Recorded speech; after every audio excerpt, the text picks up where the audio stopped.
This is my Starrcade 1996 review, and this is a damn fine Starrcade. A lot of great things about this show. There's so much in this Starrcade. It's really a great Starrcade. One of the best that there is.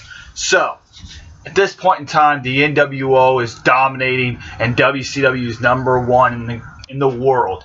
They're destroying WWF on every single Monday night with the Monday Night Wars.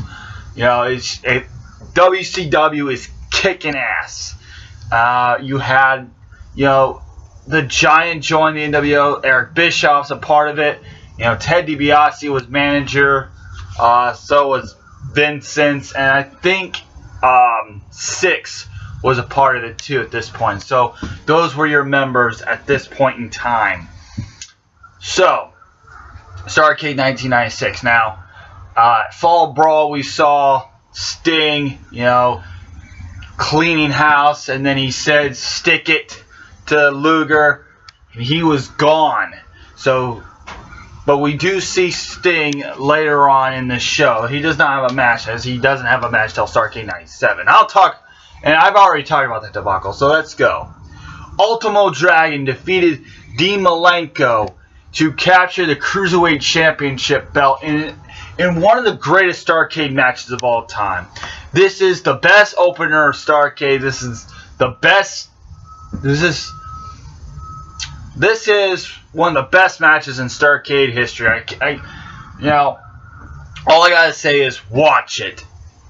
It's one of the best WCW Champion Cruiserweight title matches ever. It's a phenomenal match. Watch it. A 9 out of 10. Next up, Akiri Adoku, I can't pronounce her last name, defeated Medusa to capture the WCW Women's title. Yes, that's right. You may not know this, but at one particular moment in time, there was a Women's Championship in WCW. It's kind of weird how that all plays out, because you really only had Medusa. Anyways, this was kind of okay. There's a couple of botches there, a lot of big botches, but a 4 out of 10. Next up, another incredible match.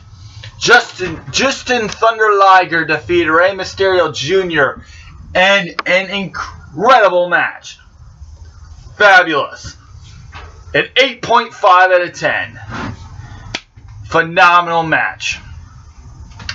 Next up, Jeff Jarrett defeats Chris Benoit in a solid good match. A 7 out of 10. Solid match.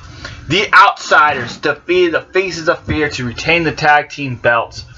Like I said, the NWO was dominating. They were winning everything. And really, Haku and Barbarian looked like a bunch of chums compared to Hall and Nash. This is just basically your typical... it's just basically your typical...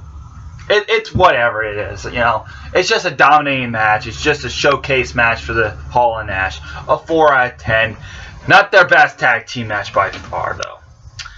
Eddie Guerrero defeated Diamond Dallas Page to capture the United States Championship in a solid match. A 6.5. Not their best match that they've had, but still a good match. DDP at this point in time was finally starting to get his groove in. He was, in 1997 though, we will see how far DDP comes, and then in 1998 we'll see even further. A 6.5. Lex Luger defeats the Giant in a solid match. This was actually pretty okay. A 6 out of 10. Sting did show up in this match. He grabbed Luger. He was talking to Luger, saying something to him, and he said something to the Giant. Not sure what he said. Don't know yet. He drops the bat in the middle of the ring, and Lex Luger he takes the advantage, hits the Giant with the bat. 1, 2, 3. Lex Luger gets the victory in a okay match. A 6 out of 10. Then we go to the main event, what was been building for the match of the decade or match of the century, whatever. This is Roddy Piper versus Hollywood Hulk Hogan. Now, in 1996, this is your main event. And you might say, wow, that really, wow, WCW's #1 when they got two old fucks from the 80s going at it. Well, let me tell you this.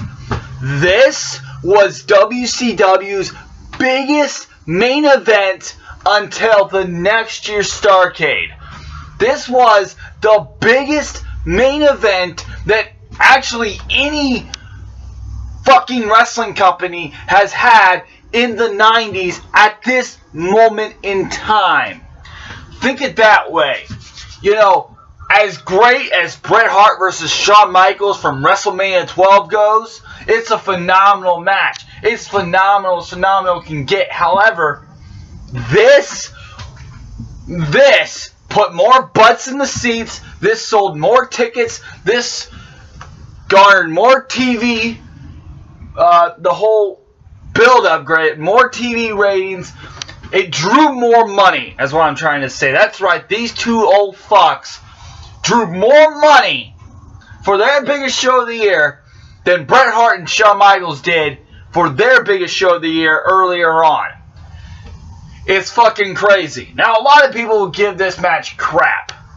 Because, yes, it is Hogan in his 40s. And it is Piper in his 40s. Almost 50s. However, when it's all said and done, age does not matter. It doesn't matter. Because at this point in time, this was the biggest match that WCW or any company could ever put together at this moment in time. And that's all that really matters. When it's all said and done, I believe this is a good match. You have a lot of storytelling in this. The build-up is good. The crowd is behind Piper and booing the fuck out of Hogan like never ever fucking before. The crowd was into it. The characters told the story. It doesn't matter if these two guys could go out there and do moonsaults and, you know, do all kinds of submission technical bullshit and go 60 minutes anymore. It doesn't matter, or ever was to begin with. It doesn't matter.